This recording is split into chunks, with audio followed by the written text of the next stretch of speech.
Allahümme salli ala Muhammed ve ali Muhammed. Euzu billahi mineşşeytanirracim. Bismillahirrahmanirrahim. Ve bihi nesta'in innehu hayru nasirin ve mu'in ve sallallahu ala rasulih el-emin. Ve alihi teyyibin tahirin. Ve la'ne ala a'daihim ecma'in. Minel an ila yevmiddin. Amma ba'd Rabbi şrah li sadri ve yessir li emri ve ahlul ugdeten min lisani yefkahu kavli. بحق فاطمة وأبيها وبعلها وبنيها والسر المستودع فيها اللهم صل على محمد وآل محمد وعجل فرجهم. Allahın tövfik və inayəti ilə biz keçən cümələrimizdə İmam Sadiq əleyhissalamın bizim formalaşmağımızla bağlı olan nəsihətini bəhs eləmişdik. Təqribən demək olar ki, bir neçə aylardır mövzu bunun üzərində gedir. Və məsumların sözünün bərəkətidir ki, insan bu qədər nöqsan və bu qədər acizlik, bu qədər zəif bir, demək olar ki, yoxa, heçə bərabər bir elmlə də insan bu qədər mətləbləri hələ danışa bilir. Bu, bizim qüdrətimizə aid mövzu deyil. Bu, İmam Sadiq ağanın mövzusunun, o mübarək sözünün bərəkətidir.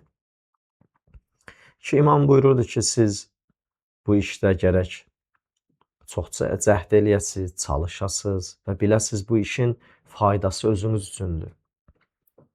Birinin birinə kömək eləməyi əslində insanın özünün özünə kömək eləməsidir. Bir ehtiyaclının əlindən tutmaq, elə bil ki, mütləq öz ehtiyacını aradan qaldırmısan. İndi mümkündür ya, sən bir ehtiyaclının əlindən tutasan, sabah sənin ehtiyacın vaxtında o səni tək qoya. İnsanlardan belə şey çox görsənir. Bu hal adətən olur, amma bunu yaddan çıxarmayaq. Sənin o kiməsə tutduğun əl heç vaxt boş qalmır. Biləsən, Allah ağlına gəlməyən yerdən sənin əlindən tutturacaq. Sənin ağlına gəlməyən yerdən Allah sənin ehtiyaclarını ödətdirəcək. O la yəhtəsibdir da, min heysu la yəhtəsib. Heç ağlına gəlməyən yerdən sənə neynəyəcək? O çətinlikdən ruzi eləyəcək, o müşküllərdən çıxmağı sənə ruzi eləyəcək, o çətinliyin aradan qaldıracaq. Amma sənin düşündüyün qapıdan yox, gözləndiyin qapıdan yox, gözləntin olan yerdən yox. Bəzən ağlın gəlməyən yerdən olur. İnsan bəzən bir yaxşılıq eləyir. Sabah o yaxşılığın müqabilində özünün ehtiyacı olanda, əli boş qalanda düşünür ki, mən bu yaxşılığı niyə elədim? Axı, görürsən, mənim bugün özüm ehtiyacım var, əli boş qalmış. Amma düşünməyəsən ki, xeyr, heç nə aləmdə əvəzsiz qalmır. Allah hər kəsin gördüyü işin mükafatını bəxş eləyir. Ki, İmam Sadiq əleyhissalamın Sudeyrdən bir dənə hədis nəql olunub, rivayət nəql olunub ki, hətta ölüm anının o çətin vaxtında belə insanın görün, o bərabərçiliyə riayət eləməyin nə qədər insana faydası olur. Ki, Sudeyr İmam Sadiq ağadan bir dənə bu mövzunu nəql eləyir. İstəyirəm onu deyəm ki, bu yaxşılıq insanların insanlarda o arasında olan bərabərçiliyə riayət eləməyin hər vaxtda insanın dərdinə dəyər. Ən çətin hal insanın ölüm halıdır. Görürsən, biri dünyadan köçəndə ətraf mühit başlayır ondan vəhşətə gəlməyə. O ölüm qorxusu bəzən insanlara təsir qoyur. Ölüm də aləmdə bir neymətdir da, insanların bəzən o başa düşən, o qəlbində o hidayətin, o qığılcımı ölməyən insanların hidayətinə səbəb olur, oyanışına səbəb olur. İmam Sadiq ağanın o hədisində Sudeyr İmam Sadiq ağadan nəql edir ki, yəni bu insanlarla bərabərçiliyə riayət eləməyin ölüm anında belə insanın dərdinə dəyir. Ki, qiyamət öz yerində. Yəni, dünyada ən çətin iş, insanın ən ehtiyaclı olan hallarından biri insanın ölüm vaxtıdır. O qədər çətinliyi var, o qədər onun dərdi var, o qədər onun o bir nəfər İmam Baqir əleyhissalam, əgər səhv eləmirəmsə, ravi deyir, mən İmam Baqir ağadan soruşdum ki, ağa, ölüm halı niyə bu qədər vəhşətli təqdim olunur axı? Yəni, görəsən ölüm vaxtı necə çətin olur? İmam Baqir ağa deyir, buyurdu ki, elə bir insanı sağ ikən necə dərisin, ətindən, sümüyündən ayırarsan, dərisin necə insanın diri-diri soyarsan, həmən o ağrı nə cürdür? Deyir, ravi deyir, bizdə ki, məndə ki, təsəvvür oyanmışdı. İmam dedi ki, bundan çox, bundan daha artıq o əziyyətə malikdir ölüm vaxtı. Yəni, görün, insanın ən ehtiyaclı olan halıdır ki, insanın dərdinə dəysin, insan can verməsini asan versin. Sudeyr deyir ki, İmam Sadiq ağa, bu məsələdə mələkül mevtun, ölüm mələyinin gələn vaxtında dedi ki, fəəmməl mu'minu fəma yuhissu bi xuruciha və zalikə qavlullahi subhanahu və teala. Ya eyyətuhən nəfsul mutmainnə irci ilə rabbikə raziyətən mərziyə. Bu ayət var. Fədxili fi ibadi fədxili vədxulu fi cənnəti. Fədxulu fi ibadi fədxulu fi cənnəti. Bu ayət ki var. Ya eyyətuhən nəfsul mutmainnə, ey arxain nəfs, irci ilə rabbik raziyətən mərziyə, fədxulu fi ibadi fədxulu fi cənnəti. Ey o arxain olan nəfs, ey o özündən arxain olan nəfs, ey o rahatlıq tapmış, aramlıq tapmış nəfs, qayıd Allahına tərəf. O Allahın ki səndən razıdır, sən ondan. Fədxulu fi ibadi vədxuli fi cənnəti. Allah deyər, daxil ol bəndələrimin arasına və daxil ol cənnətə, behişdə. Deyir, bu ayədə sümmə qal zalikə limən kanə vərən muvasiyən li ixvani vusulən ləhum. Bilirsiniz, deyir Allah mütealın, bu ayədə, bu ayəsində kimlər bu ayəyə şamil olacaq ki, onlar arxain nəfsdilər, onlar rahat nəfsdilər. Deyir, onlar ki, ölüm mələyi onlara gələndə, onlar heç bir ağrı acını hiss eləməyəcəklər, onların ruhunun, bədənindən əlaqəsinin kəsilməsində heç bir çətinlik hiss eləməyəcəklər. Onlardır ki, möminlərlə bərabərçiliyə diqqət ediblər və bir də onların möhkəm əlaqələri olub. Möminlərin, müsəlmanların bir-birindən möhkəm bağlılığı olub. Bu əlaqə və bu bağlılıq, bu möhkəmlik təsirlidir ki, insan ölüm vaxtında, ən çətin vaxtında, ehtiyaclı halında nə iş görür? Bu halı yaşamır. İnsanlar ki, ölüm halından bu qədər qorxarlar, amma bu cür adamlar ki, möminlərlə hər şeyin bərabər bölüblər, onların ehtiyac halında və onlarla möhkəm əlaqələr olub, get-gəlişlər olub, bizdə deyərlər, xüsusi bir bağlılıqlar olub, bir-birlərinin dərdinə dəyiblər, bir-birlərinin ehtiyaclarında yanlarında olublar, bir-birinin çətin günündə yanında olublar, yaxşı günündə yanında olublar. Deyir, bunlar hiss eləməzlər bu məsələni. Ki o ayə ki deyir, ya əyyətuhən nəfsul mutmainnə, ey aramlıq tapmış nəfs, ey rahatçılıq tapmış, mutmainnə olan nəfs, qayıd Allahına tərəf, o səndən razıdır, sən ondan razı. Və Allah ona deyər ki, daxil ol bəndələrimin arasına, daxil ol behişdə. Bu möminlər bir-biri ilə möhkəm əlaqədə olan möminlərdir.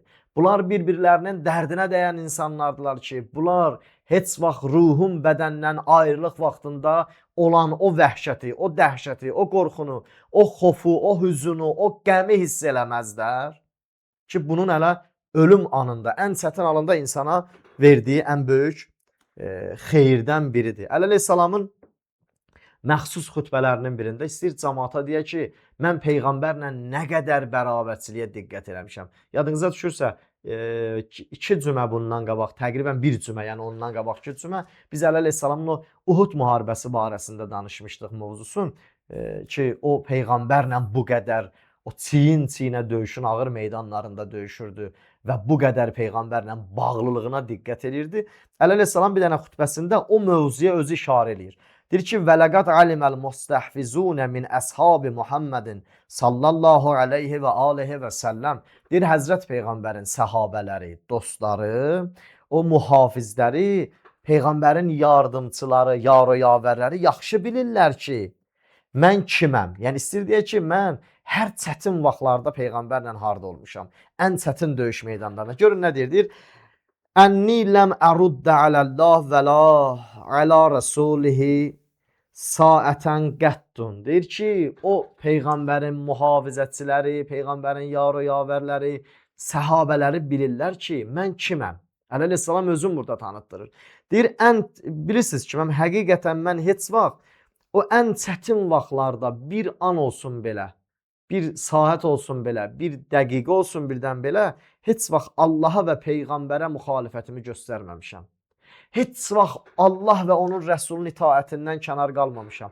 Daim mən bunların itaətində olmuşam. Bir an belə kəsilməyib mənlə Allahın arasında bir bağlılıq, mənlə Peyğəmbərin arasında bir an belə qət olmayıb bizim münasibətimiz. Mən Allahla da bu qədər sıx əlaqədə olmuşam, Peyğəmbərlə də bu qədər mənim xüsusi bağlılığım olub.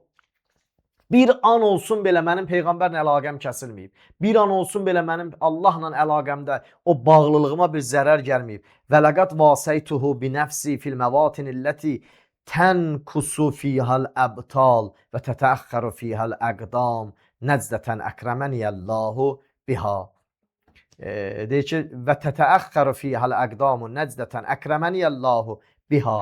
Deyir ki, bilirsiniz mən hansı vaxtlarda Peyğəmbərin itaətində olmuşam, Allahın itaətində olmuşam. Elə bir çətin vaxtlarda mən Peyğəmbərlə eyni yerdə olmuşam ki, deyir orada adlı sanlı, şücaətli insanların artıq bədənləri lərziyə düşmüşdü. Elə çətin vaxtlar var idi. O adla deyilən pəhlivanlar, adla deyilən o şücaətli adamlar lərziyə düşmüşdülər. Onların ayaqları ləngimişdi, ayaqları büdrəmişdi. Mən elə bir çətin vaxtlarda Peyğəmbərlə bərabərçiliyimə diqqət eləmişəm. Peyğəmbərlə o mövqeyimi itirməmişəm, yolumu itirməmişəm. O çətinlikdə Peyğəmbərlə bərabər olmuşam. Özdə deyir, bilsən nədir bu? Əkrəməniyəllahu biha. Bu bir dənə məsələdir ki, Allah onu mənə ikram eləyib. Belə çətin döyüşlərdə ki, adlı sanlı şücaətdilər, adlı sanlı qəhrəmanlar, bunlar bu qədər dillər əzbəri olan dastanlarda bunların adları çəkilərdi. Amma bunlar belə də döyüş meydanlarında ayaqları ləngidi, ayaqları axsadı, bunların bədənləri lərziyə düşdü. Mən belə bir çətin vaxtlarda deyir, döyüş meydanında müvasat-ı Peyğəmbəri itirməmişəm. Peyğəmbərlə bərabərçiliyimdən heç vaxt ayrılmamışam. Deyir, bu Allahın bir dənə xüsusi mənə verdiyi ikramdır ki, Allah mənə bunu ikram edib. Allah mənə bunu lütf edib ki, mən bu yerlərdə Peyğəmbərlə dayanmışam. Yəni görürsən, dünya istəyir bəzən Peyğəmbəri müharibədə tək qoyub qaçanlara elə bir formada şücaətli olmasına dair yalan sözlər ifadə eləsinlər. Bəlkə bunu gətirib Əli əleyhissalamdan eyni bir cərgədə qoymasalar da heç olmaya davamçısı kimi göstərə bilərlər. Əsla bu uyğun məsələ deyil. Əli əleyhissalam deyir, mən canım o yolda təngə gəlmişdi. Canım o yolda, ölüm yəni mənim qapımı döymüşdü. Canım o yolda qurbanı olurdu, amma mən bir zaman Peyğəmbərlə o bərabərçiliyimi itirmədim. Bu bir nümunədir. İnsan hər zamanda Peyğəmbər yolu ilə, hər zamanda Peyğəmbər məktəbinin yolunda o müvafiqətin, o uyğunluğun, o sinxiyyətin, o bağdaşlığın, o əlaqəsini itirməsin. Əli əleyhissalamın sözləri bu deyil ki, Əli əleyhissalam özün tanıtdırmaqda məqsədi budur ki, əgər Əli yolu deyənlər, siz də bu yolun yolçususuz, əgər bu yola qədəm qoymusunuz, bu yolun ağrıcısını neynəyəsiz? Gərək çəkəsiz və bu yolun ağrıcısına dözəsiz. Bunun da yolu keçir o zamandan ki, insan gələ həmən o müvasatul əxi fil mal, əgər malda, mülkdə bu bərabərçiliyə riayət eləyə bilməsən Allah üçün canında sən, canını o yola qurban eləyəsən. Əli əleyhissalam deyir, mənim bu yolda gətirən bu bərabərçilik Allahın mənə ikramı idi. İnsan Allahdan bunu həmişə təmənna edir ki, Allah olanımı lütf elə sənin yolunda verə bilim. Bu mənim bir dənə quruculuq proqramımdır. Bu mənim bir dənə mənim düzəlməyimə gedən bir dənə yoldur. Bu məni belə insansazdır da, insan quran bir proqramdır. Kaş buna Allah lütf eləyəsən, riayət eləyə biləm. Sən Allah rəhmətini yönəldəsən, mən özümü düzəldə biləm.